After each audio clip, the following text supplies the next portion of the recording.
보겠습니다. 누가복음 4장 16절부터 30절까지 말씀.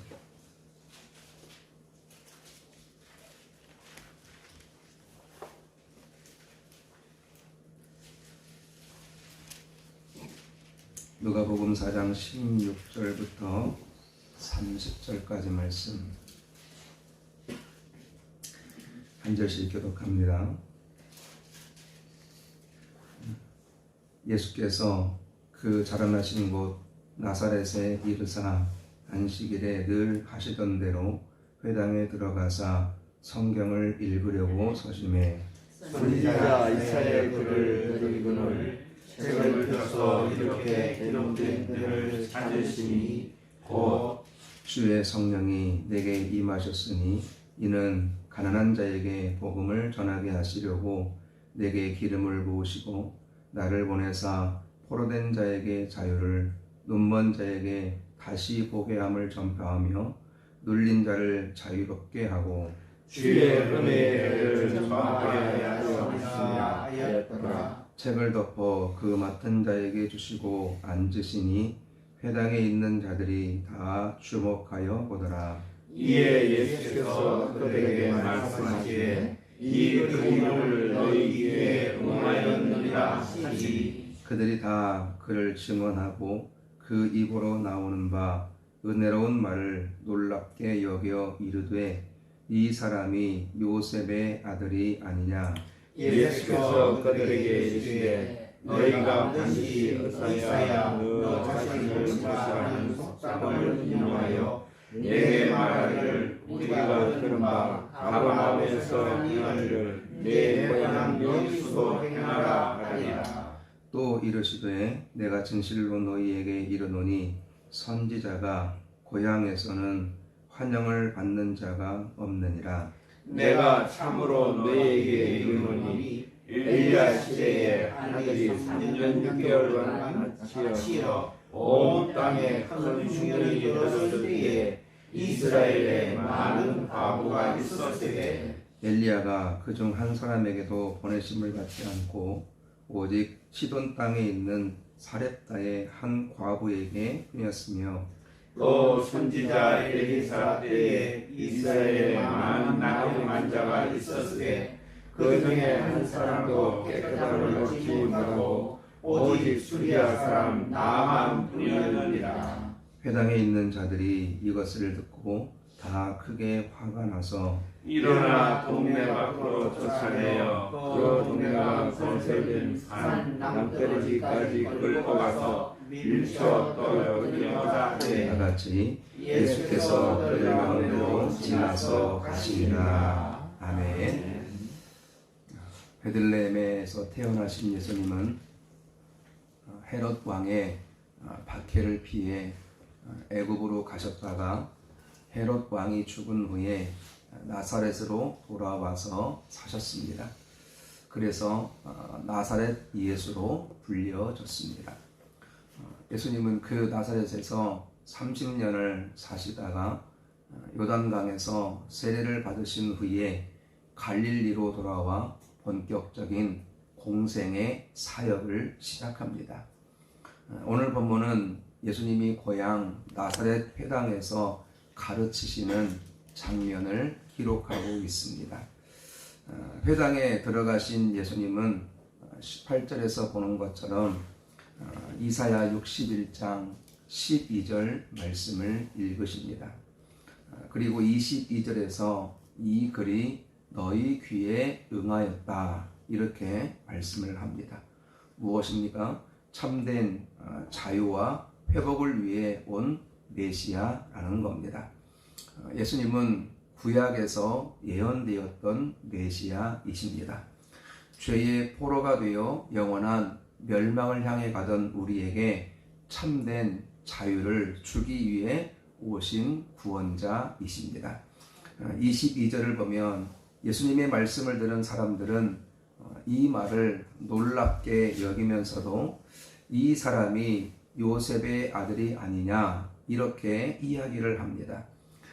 당시 사람들은 나사렛과 같은 촌에서 메시아가 나올 수 없다 그렇게 생각을 했습니다. 이런 생각과 이런 편견은 보편적인 시각이었습니다. 더욱이 자신들과 함께 자라난 예수가 갑자기 메시아라고 이야기를 하니 그들은 더욱 믿을 수 없었던 거죠.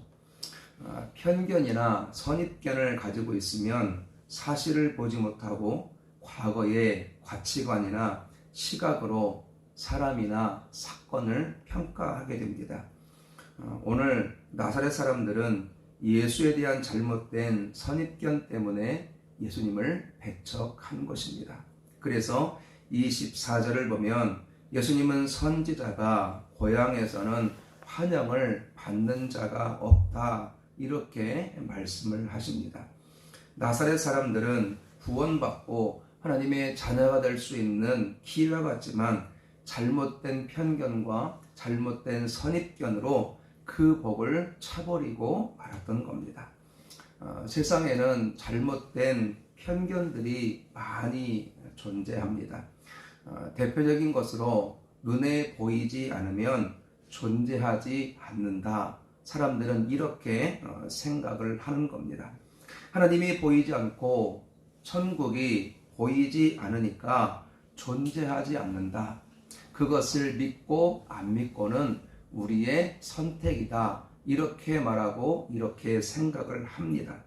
그러나 이 땅에는 보이지 않지만 존재하는 것이 얼마나 많이 있습니까?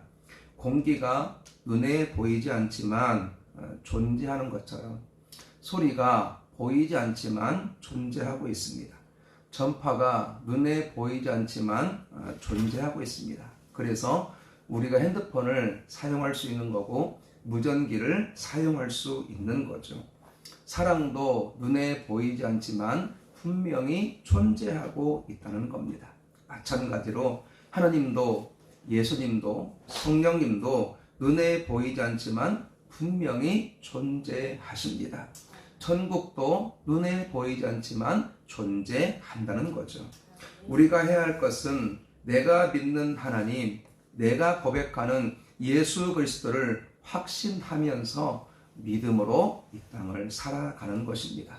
어떤 유혹과 세상의 편견에도 주님에 대한 확신과 천국의 소망을 가지고 지혜로운 다섯 처녀와 같은 삶을 살아야 합니다. 그래야 후회하지 않고 이 땅을 담대히 거슬러 올라가며 승리할 수 있게 되는 거죠.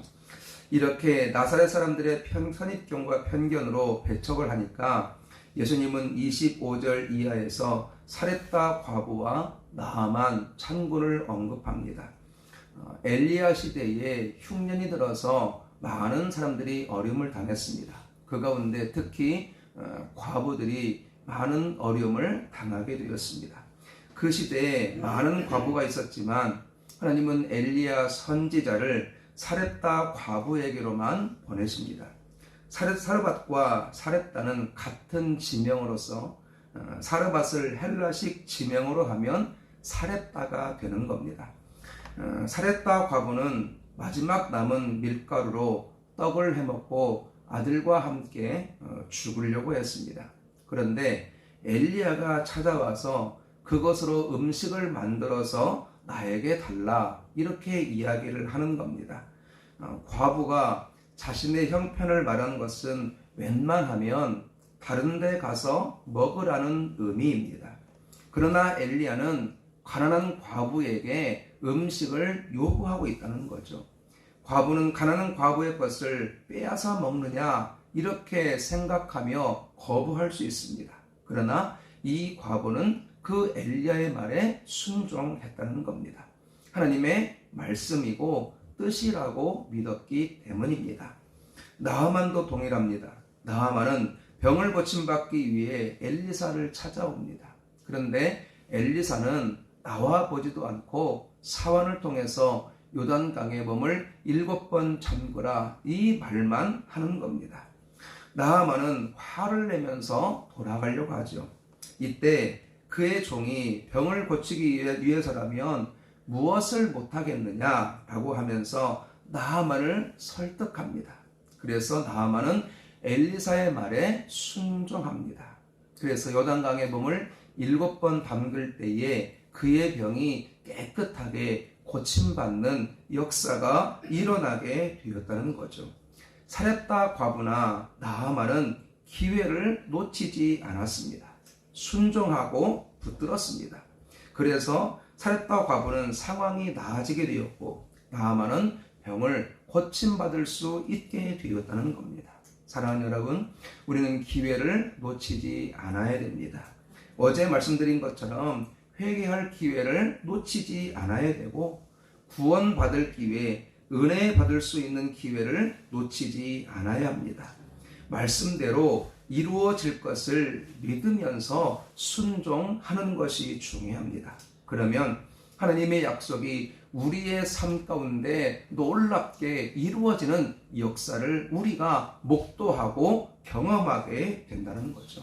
하나님의 말씀이 우리의 삶 가운데 이루어지는 그 역사를 바라보면서 우리 주님을 찬송하며 경배하며 기쁨과 감격으로 이 땅을 힘있게 달려갈 수 있게 된다는 겁니다.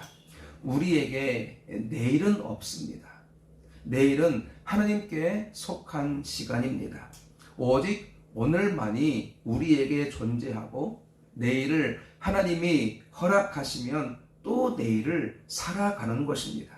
그래서 오늘 받아야 할 은혜를 우리가 구해야 되고 오늘 복음을 전해야 되고 오늘 기도해야 되고 오늘 하나님을 바라보면서 사명을 감당해야 되는 겁니다. 지금까지 복음을 전했지만 돌아오지 않는다라고 포기하지 말고 계속해서 복음을 전하시기를 바랍니다. 하나님의 때가 분명히 있습니다. 지금까지 기도에 응답이 없다라고 포기하지 말고 나 같은 부족한 사람에게 하나님이 은혜를 주시겠어 그렇게 생각하지 말고 하나님은 모든 사람에게 은혜를 베푸시기를 원하신다는 믿음으로 주님을 붙들어야 하는 겁니다. 보이지 않는 하나님을 믿고 가는 길이 힘들어도 더 주님을 의지하고 믿음을 가지고 달려가야 합니다. 그럴 때 주님을 만나고 은혜를 받고 응답을 경험하고 승리를 이루게 될 것입니다.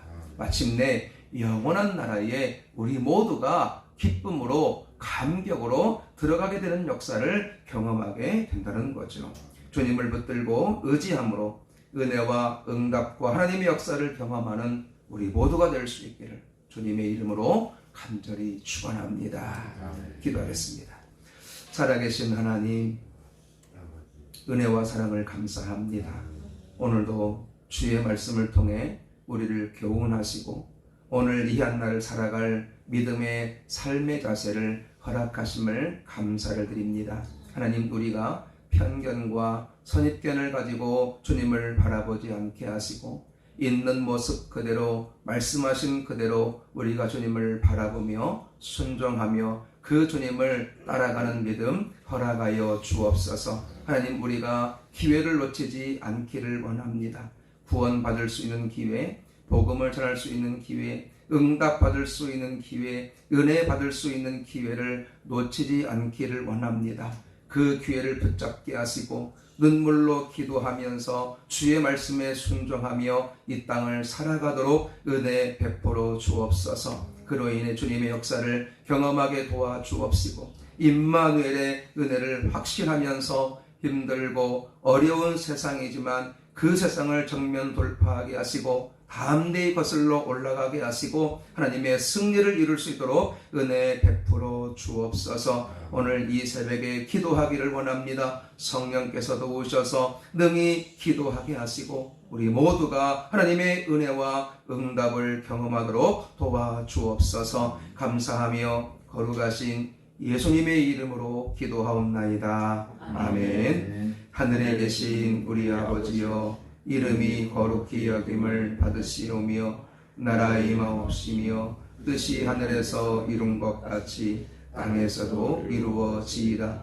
오늘날 우리에게 일용할 양식을 주옵시고 우리가 우리에게 죄 지은 자를 사하여 준 것 같이 우리 죄를 사하여 주옵시고 우리를 시험에 들게 하지 마옵시고 다만 악에서 구하옵소서. 대개 나라와 권세와 영광의 아버지께 영원히 있사옵나이다. 아멘. 기도하십니다.